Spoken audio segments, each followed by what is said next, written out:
All right. Good noon. It's not afternoon yet because it's only 12. Good noon. Good noon. It's been a while since we've done one of these. Katie, thank you for coming on. I appreciate it. Thank you. You ready to talk some what if? Sure. What if the show didn't exist? I would be none the wiser. Look, so before this was released, and when we first got word that this was even going to be made and then came out, I've even said it on here. I had no desire to watch it. I didn't. But then they're like, oh, it's going to tie into the MCU, and they're going to be, anyway. So the fact that they said it was going to tie into the MCU, I was like, all right, maybe I'll give it a try. Now, I will say, we've gotten 4 episodes so far, and I've liked them.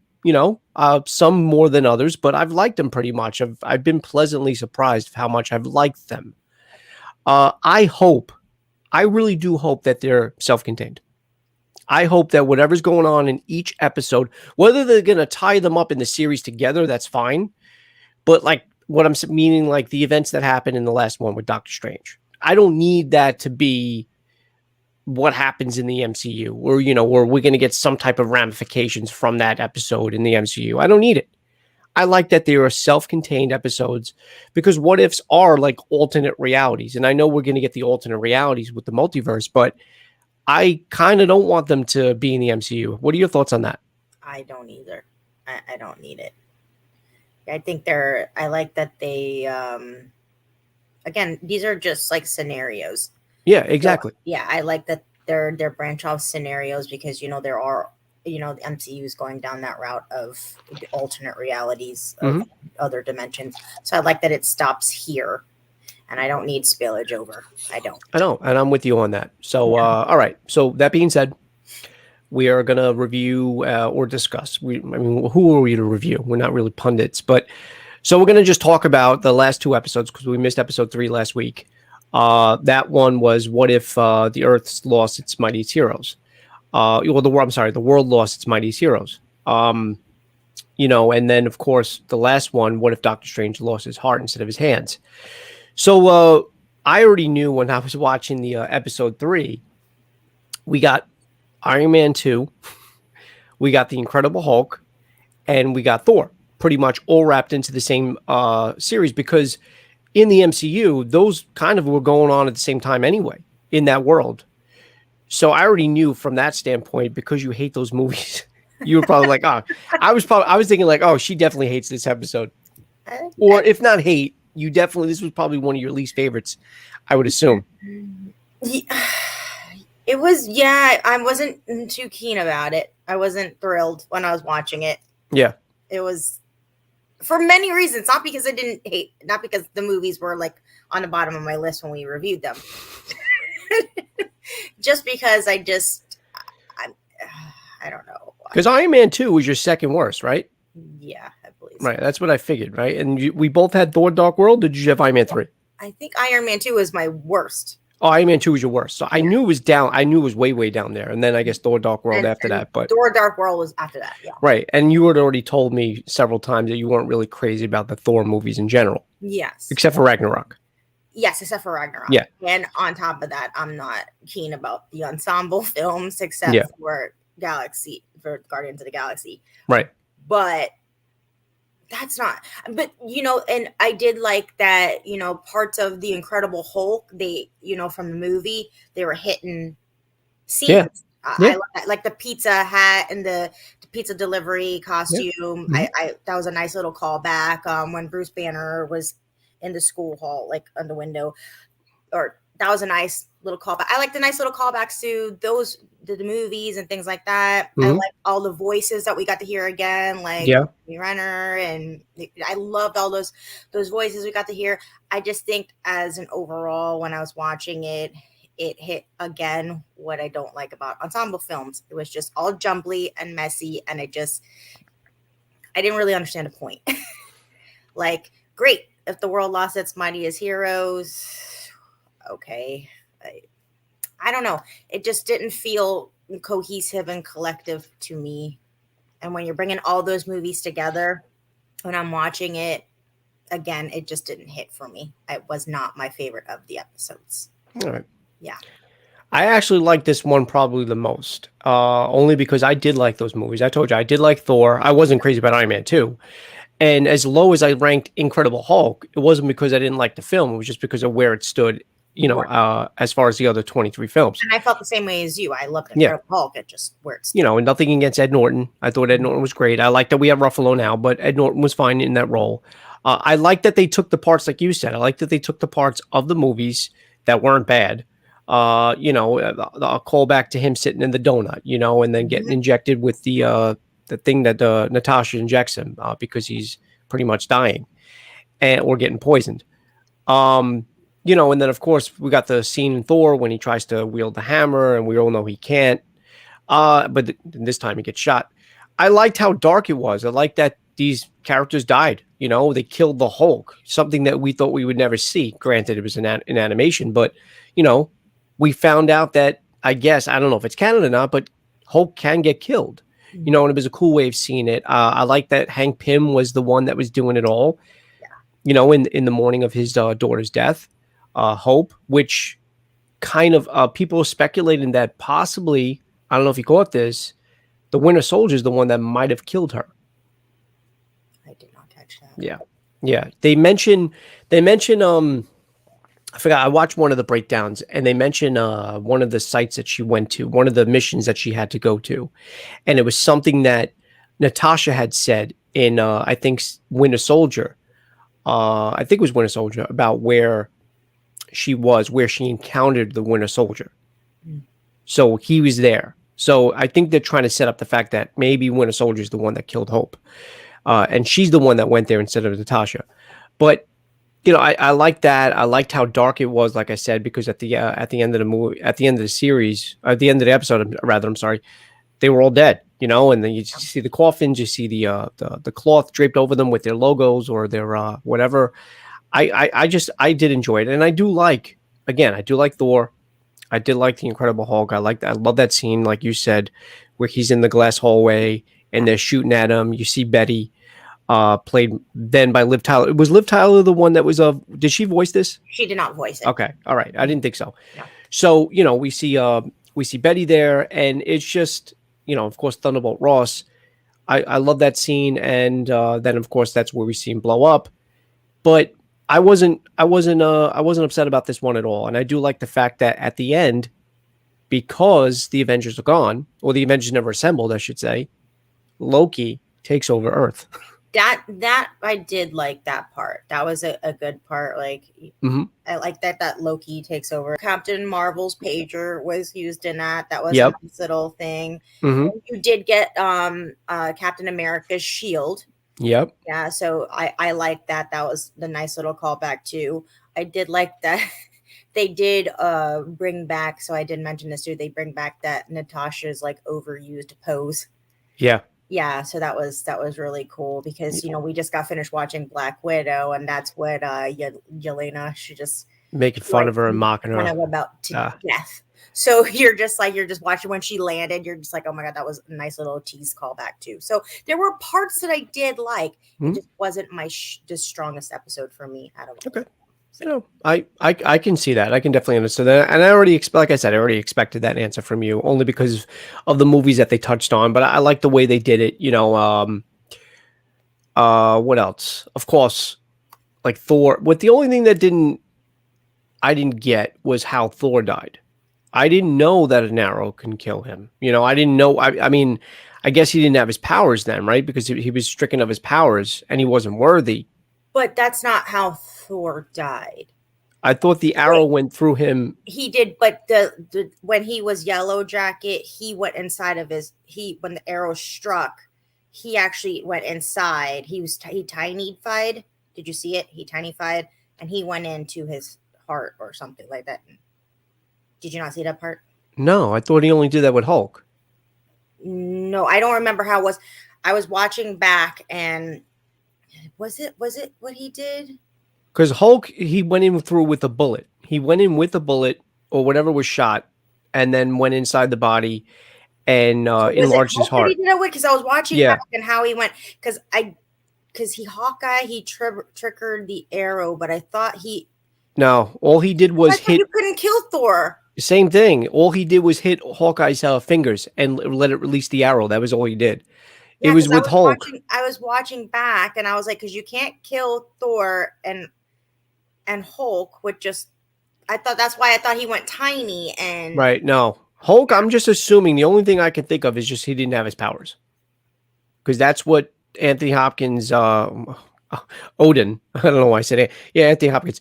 That's why Odin strips him of his power and strips him of his title until he's was worthy or that not. it? Yeah, because I was trying to watch back and go, wait, I thought you couldn't kill Thor, and then maybe I crossed how he killed Hulk, and yeah, you might be right.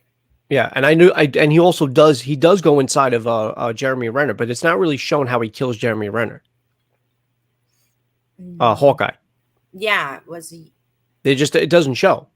They really don't show it. I don't know if he goes inside his brain. I don't know what he does, but whatever. Yeah. All right. Well, then we got last week's episode, which is what if Doctor Strange had lost his heart instead of his hands? And I wasn't crazy about this episode for two reasons. Yeah, that's what. Oh, so he does go in his brain. That's what I thought, Joanne. Because but it's not shown, but it's kind of shown that he goes, I guess, by his ear. So that's why I thought maybe he went in and scrambled his brain. The only two things that I had issues with, and people came at me about this, and I do know that this is an alternate reality. Yeah. So the characters aren't going to play or be the same as in the MCU. That being said, let's say we get to a future episode with Tony Stark. And Tony Stark isn't his cocky, arrogant, egotistical self. He's not Tony Stark to me. So it'll play out weird, even if it is an alternate reality. So with the Doctor Strange and his relationship with Christine, it took me for a loop only because of how much of a dick he was in the film. And I get it, he could be different in this world, but it just, to me, it didn't feel like strange. It felt strange because, he was cocky, but he wasn't as egotistical as he was in the film itself. And his relationship with her was great, so much so that he showed how much he loved her. Well, in the movie, he does love. He has a connection with Christine that we don't really see because he's too much of a dick. He's too egocentrical. Right, but still, he's connected to his watch and things like. He does love Christine. We just don't get to see that part. Right. So it's nice to play out in this episode. That's how I felt. Anyways. Right. And what he said, and what Juwan basically says is, remember, the purpose of this was to show the work wasn't his obsession. She was. And I get it. His work wasn't his obsession. His getting his hands back to be the best surgeon that he wasn't his obsession anymore. Right. Right. It was getting hurt. Yeah. So I like this one a little bit better than the last one because in the movie, his getting his hands back and his work was everything. And Christine was kind of an afterthought, but we knew that he loved Christine. Yeah, no, I know that. Yeah. But he just didn't show it the way he did here. Show it. Yeah. And in this episode, Christine was his obsession and his hands and his work were an afterthought. Right. So it was like reversed. Right. So that's kind of what I liked about this a little bit more than the last episode. Yeah. And then I also had said, because I was talking to Juwan about it, and I had basically said that I felt when I was watching this almost was a copycat, not a copycat, but it was the same premise. It wasn't really a copycat of the movie Time Machine with Guy Pearce. Yes. Because of, the whole Dormammu time loop. No, it wasn't a loop because he was walking. I was telling the whole story about like how he walks in the park with the girl in the beginning of the movie. He proposes to her. They get mugged. The guy wants her ring, and he's, I guess Guy Pearce tries to fight him, whatever, and she gets shot and killed. Yeah. So in doing so, he goes into like, hiding, or he just goes into like this hermit mode and obsesses over building a time machine to solve that. Right. And the paradox in that is, if the catalyst, if the motivation to build that said time machine was her death, if he saves her, he never builds the time machine. So that's why she has to die. Yes. And she constantly dies, no matter how many times he tries to save her. So I was like, all right, well, I've seen this story before, you know what I mean? So that's the only, but again, it's not saying that they did anything wrong or it wasn't enjoyable, because the episode itself was good. I liked it, but I was like, all right, I've seen this. I've seen the story already. You know, I've seen it play out before. Yes, I know the paradox. you do. I mean, I get it. And yes, it had the elements of time machine in it. I understand that. Like, Yeah. that. But and that's also why I love Time Machine so much. I actually loved why. I love the explanation of why he can't go back in time, or in general, why we really can't go back in time to change things. But that's only, I guess the loophole there, I'm assuming, is if we're the ones that build the time machine. If somebody gives us a time machine and says you can do whatever you want, well, I don't know. I don't want to get into too much into paradoxes, but you know, there were things I did like about this episode. I did like the fact of them two fighting. I like the fact that that the Ancient One splits them into two. Yeah. You know, two different. And I like how power hungry Strange gets. Mm-hmm. You know, I liked seeing him as the villain. I mean, quote unquote villain. He wasn't really a villain, but I like seeing that darker version. You know, and a lot of people think it might spill into, you know, no Spider-Man No Way Home, or possibly Doctor Strange 2 again. And Joanne, I don't think you were here in the beginning of this episode when I said I'm really kind of hoping now, the more I watch these episodes, that they are self-contained.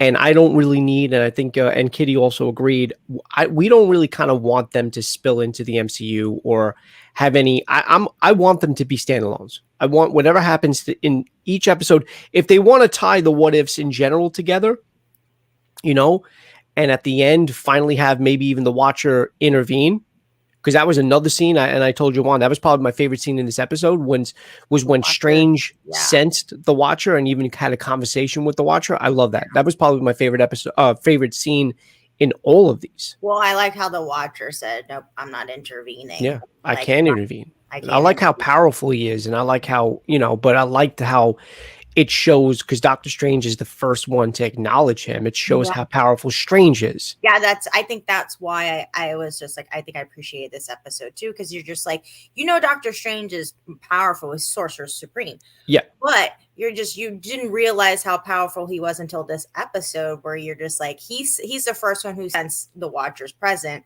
Mm-hmm. And he's the first one who actually ends the universe. Yeah. Like, this was his what if. And the Watcher was fine with it. The Watcher's like, well, you know, there's other universes, so I don't really care about yours. Yep. You know, unless it affects the multiverse, I'm not going to intervene. You know, if it's so be it. This was your doing, and I can't do nothing about it. Yeah. The other thing that I did like, I got sidetracked for a second. Oh, the other thing I didn't like. So there's one other nitpick that I didn't like, and I guess when you have something that is supposed to happen, a destined thing. Strange is destined to become Doctor Strange. Well, Stephen Strange is destined to become the Sorcerer Supreme. So no matter what, he's going to inherit that or seek out the Ancient One and seek out that training.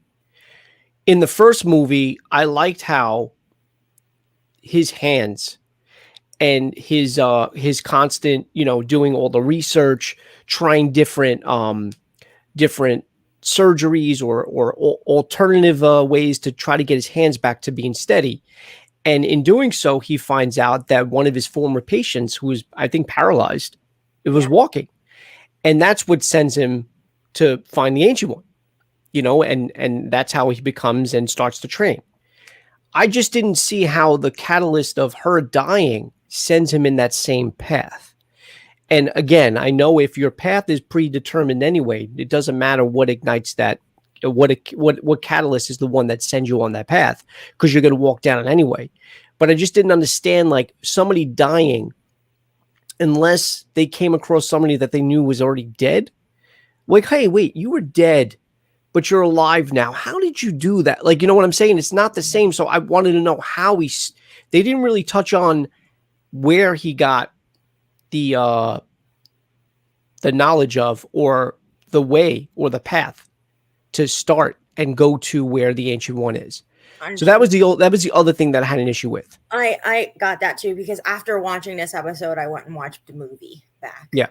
and I was like, I was trying to, because I couldn't remember how Strange got to the Ancient One. Yeah. No, it was basically it was solely because he was trying to get his hands back the way they were, and he found somebody that actually was defying science. Yes. And that's what sent him. And it said, well, he was looking for the ability to bring someone back, right? And I assume to learn the ability to fix things that aren't fixable. I get that, but where, we know where from the movie, but they didn't touch up on it. But again, that's a small little nitpick, and it's not something that they really, really needed to tell. He basically went on the same path. That's it. Simple as that. He's predestined to become the Sorcerer Supreme. So done. Yeah. But so overall, look, if I had to rank the 4, right? I liked Ancient. I did like Captain Carter, but I would probably have to put right now. I like the one where all the characters die, right? And then I like the T'Challa episode, and then I do like episode 1, and then I like the What If, the Doctor Strange. I think the Doctor Strange for me is at the bottom, but again, they're all pretty much close. If I was going to give scores, if I gave them all 8s, maybe Doctor Strange gets 7.9. You know what I mean? It's that close for me.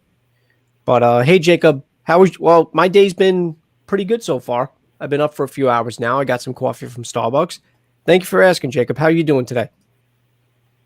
But yeah, so again, and Joanne, I don't know how you feel about the What If episodes in general, as far as being on a grander spectrum, and them possibly tying into the MCU itself. I kind of hope that they do stay self-contained. Gave some possibilities for Chthon and Mephisto, yes. And also, too, a lot of people are saying that the tentacle creature that we got in this one is the callback to the previous episode, Agent Carter. Yes. That's Captain Carter was the one where she basically fights and pushes into another back to the dimension he's in or whatever.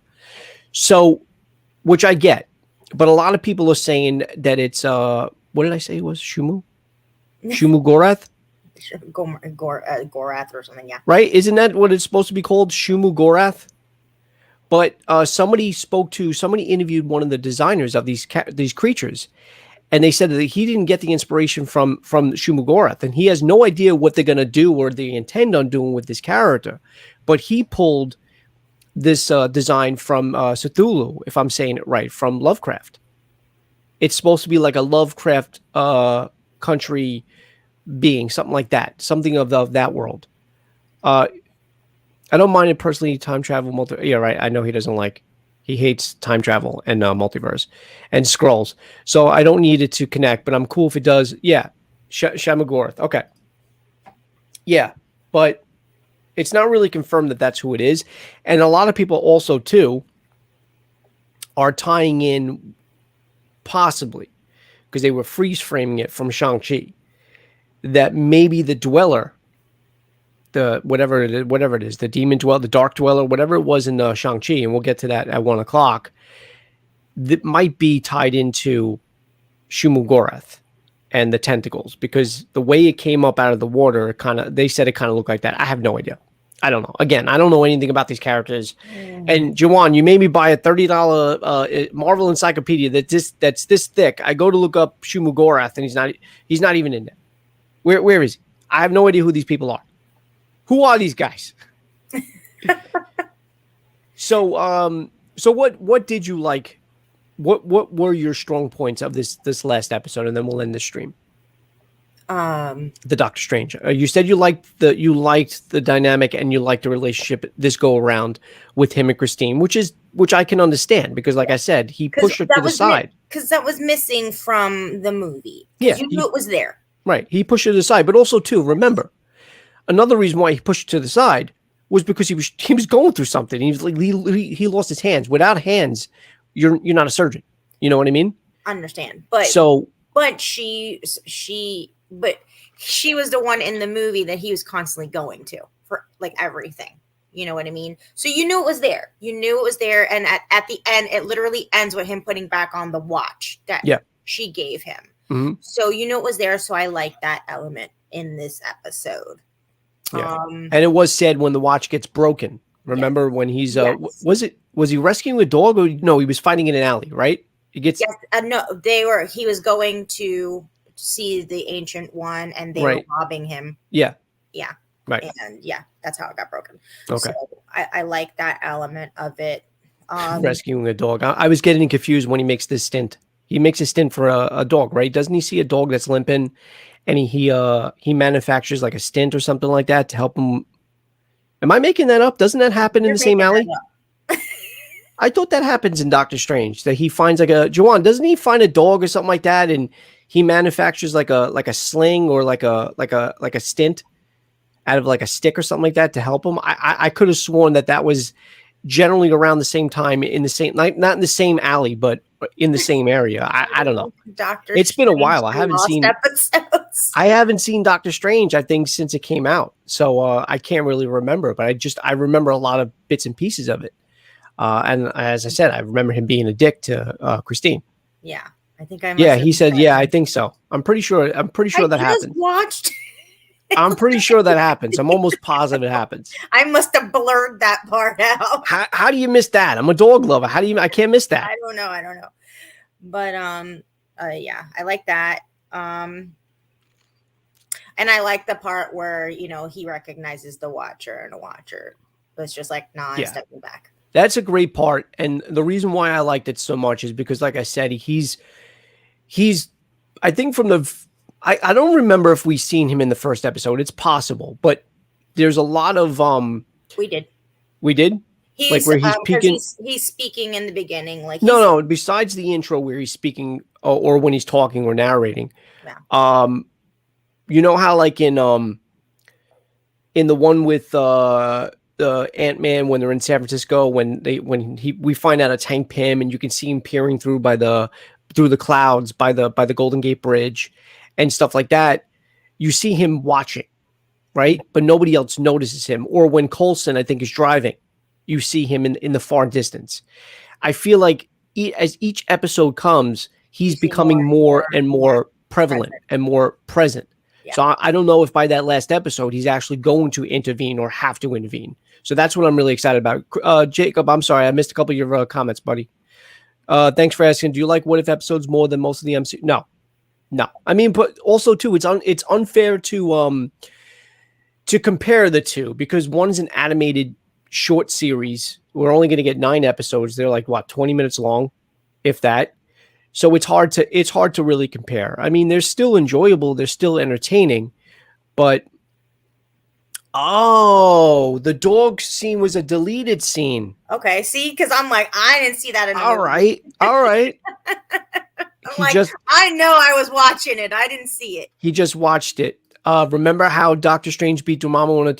Yeah, he did the time loop. That's what I was talking about when you were talking about the time loop. Yeah. And we might be getting Dormammu back, possibly in the MCU again. There are rumors of it. I mean, rumors are rumors. I'm not going to get into it anymore with rumors, but possible he's going to be either in Doctor Strange 2 or maybe even Spider-Man No Way Home, which I don't see how. How do you fit him in? So many more villains into what we're already seeing. Yeah, it's going to be. Yeah. Apparently, Sandman's going to come, and Tobey Maguire is going to. I'm going to throw some dirt in your eye. I'm gonna throw some sand in your eye. But yeah, there's a lot to come with these episodes. I'm looking ahead. The next one seems to be about Thor, if that's the right title, because it doesn't have the actual title, but it does say, "What if Thor was banished to Earth, but was still worthy of his mantle?" So I'm thinking that's going to be the next episode. Oh boy! Yeah. So we got another Thor. You got another Thor-centric one. You should like this one. Can't wait. And from the looks of it, we go all the way down to 9. It does look like Vision is in that one. Oh. What if he became Ultron? Oh, hello. That one might be awesome. Yeah, that one might. And then the one before that, I think we're going to have the Marvel Zombies one. I don't know how I'm going to feel about that one, the Marvel Zombies. All right, one more question, and then we're going to be out of here. Did you see No Way Home? They brought previous. Oh, of course we did. Oh God, I loved it. I love the No Way Home trailer so much. I did, and part of that, and I don't want to get into too much of the trailer, but part of the reason for me is, and I said it's to a couple other people, the Tobey Maguire Spider-Man films were the ones that intro to most of us, especially people my age, Kitty's age, to the Spider-Man character on the big screen. That was the first Spider-Man we got. I think before that, they had the 1970s show, which was horrible. Yeah. But I think I watched it as a kid, but still. And of course, yeah, the cartoons. But this was the intro for us. And for a while, I loved the films. And Spider-Man 2 for a while was my favorite comic book movie of all time. And then Spider-Man 3 just came and sucked. But, and disappointed. I can't wait because Doc Ock was probably one of the best villains that was done, because Green Goblin, as much as I love Willem Dafoe, that Green Goblin was too cartoonish. Like the mask and everything it was just like, all right, but I can't wait. I really do. It was a little bit better when, what's his face picked up the mantle. I'm not going to lie. Who? His son. Oh, well, so you like the new Goblin in 3? I didn't like the movie. If they would have done it better, I agree. I would have loved James Franco as like the Hobgoblin or another version of Green Goblin, but I don't like the way they did it. Like he had no mask, and then of course they had the corny team up at the end, which I'm not gonna lie. Part of me kind of like I get a little. I don't know if anybody else gets this way. Look, we all know Spider-Man 3 was horrible. We know it was not a good film, and I don't know what Raimi was thinking. But I will say this: one of my favorite parts of that film. And it's not Toby dancing. I'll tell you that. No. Or telling the what do you call it? The landlord's daughter to go get him more milk or cookies. Was when he's fighting Sandman and he's getting pounded to death by this huge fucking thing. And all of a sudden you just hear something come from the distance and it's a pumpkin bomb that sticks to its neck and blows up. And it's James Franco's Goblin coming to help and save his friend. Yeah. That to me, even though it was corny as fuck, having like he's swinging off, they're like fighting. I kind of like that team up. I don't know why. Yeah. It was probably the only good thing about that film for me. Yeah. I liked it. I did like. I also liked James Franco. I liked his. Why am I blanking? Hold on. Harry. I liked his Harry Osborn a lot. From day one, from Spider-Man 1, I loved Harry Osborn's character, and that's what was kind of missing from the reboot, the Amazing Spider-Mans, was what you never got Harry, you never got anything about the Osborns in the first film, and then all of a sudden Harry's, shows up, and then it becomes this weird hobgoblinish thing, and Norman Osborn's dying, which I was all right with, but look, long story short, I really hope that they do these characters the right way. They stick to the way they were, which I'm assuming they are, because Alfred Molina looks the same way he did because of CGI. But yeah, it's great, and I hope Willem Dafoe. I mean, he really doesn't need much CGI. No, he still looks the same. He still looks. And Willem Dafoe, for as old as he is, still looks great. I can't wait. And we never really seen what he looks like, so I'm kind of curious to know what they're gonna do with that character, or if it even is Willem Dafoe. And I'm not going to lie, I'm looking forward to Jamie Foxx's Electro, and I never thought I would say this after seeing Amazing Spider-Man 2, because I hated what they did with his character. I love Jamie Foxx, but they just didn't do Electro right. So I'm hoping they rectify. I liked that movie. I know you did. I like that version of Spider-Man. I mean, it's not. The only thing I liked about not franchise, those two movies, was they were hinting at telling a different story. They were giving us a lot of mystique and a lot of just what were the Parkers about? What was Peter's parents about? Like, Peter's parents are an afterthought. In the original movies, all you're thinking about is Uncle Ben and Aunt May. But in this film, it was more about like, was he already like, what was the Spider-Man? What were all the research that was going on, all the testing that was done? What did Peter's father know? What was Peter's parents about? But at the same, because you got that guy in the shadows saying, did you tell the boy about his father? So we never got anything about who that character was talking to Lizard in the jail cell. And of course, what else was teased was the Sinister Six. We got Lizard, we got the Hobgoblin or whatever that character was called, and of course we got Rhino and Electro. So, and they were teased, they showed you the different suits, even the mechanical arms for Doc Ock. So, I liked what the story I think they were trying to tell because it was going to be different, but we just never got it. And the execution was bad. Yeah. All right. First two Spider-Man MCU villains are more Iron Man villains and Spider-Man had to fight. Well, no, that's not true because in the first Spider-Man film, the MCU was Vulture. Vulture is a Spider-Man, is like an OG Spider-Man villain. And of course, Scorpion is teased but never mentioned as Scorpion. And in the second film, we get Mysterio, which is another Spider-Man character, villain. So Jacob, no, those are actually OG. In fact, those are original Sinister Six, Mysterio and Vulture. Like, if you're going to do a Sinister Six in this universe, those are the two characters you're going to start with. So, Peter's father being alive was a deleted scene. Yeah. That is true. I forgot about that. That was another deleted scene. Going off of Spider-Man, did you see? I know this is going to go into our next show. That is true. Really quick. I'm sorry. I mean, they seem to have more of a grudge. You're right. Vulture had a grudge. You know what? That actually is a very good point because they both Vulture and Mysterio are Spider-Man villains. But you're right. They hate Mysterio had nothing against Spider-Man. He was trying to get back at Tony Stark. Mm. And Vulture hated Stark for basically shutting down his business and not being able to make money. So you know what? That's a really, really good point. I never thought of it that way, Jacob. What were we going to say, Kitty, about? This, I don't know. But when you saw Shang, did you see the premiere or the preview for the next Venom movie? I did. I mean, I've seen it so many times. I haven't seen it, so that was like a little shocking for me. I'm not gonna lie. I wasn't a fan of the first Venom film. It wasn't bad. I think I bought it. I think I have it on digital. But it's for me. I would have liked had they done it where we get the true origin of Venom first. You know, I liked how like Spider-Man 3 had the origin sort of, but they ruined it. I would have liked, it would have started with, Peter, unless it's just a completely different, I think that's what it is. It's just completely different Venom, but then you can never tie the two in together. But I liked how, it came from the black suit. It was a cosmic thing. It came from space, the symbiote or symbiote, however you want to say it. So I just don't like the way they did it because to me, you can't have Venom without Spider-Man, and even even the way he looks, like the Venom that we know and the Venom I know, because I love Venom. I absolutely loved Venom in the 90s.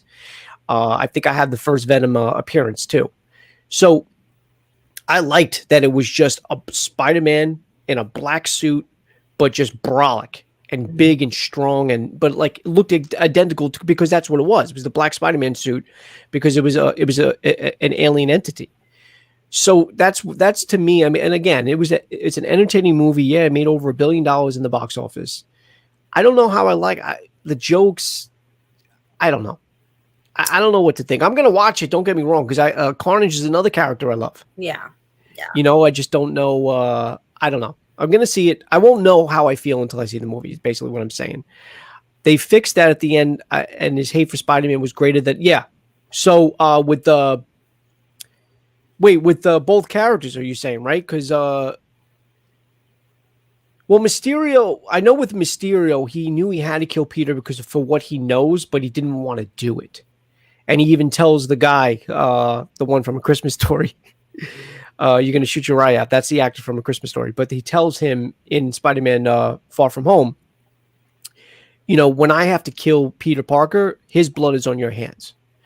But for Vulture, I guess, by the end of the film, he has more hate for Spider-Man than he does for Tony Stark. So I agree with that. They gave Venom his true origin so they could fix things once he meets Spider-Man. I hope so. All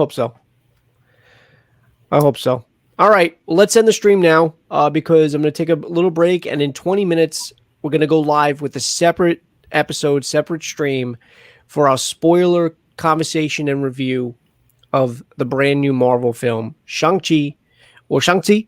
How does he say it? Shang-Chi? You tell me. I'm not even going to attempt it. How does he say it? He says it more like a tss sound It's when like, he tells it to Katie.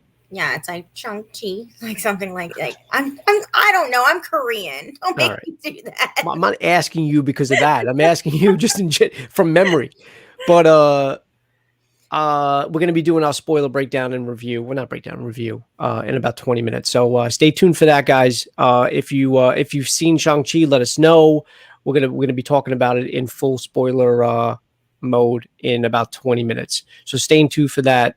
And of course, next week we'll come on for our What If episode 5 spoiler review. All right, Kitty. Thank you for coming on, and I will see you in about 20 minutes. All right, Joe. All right, guys. Enjoy the rest of your Sunday, and happy Labor Day. Guys, happy Labor Day.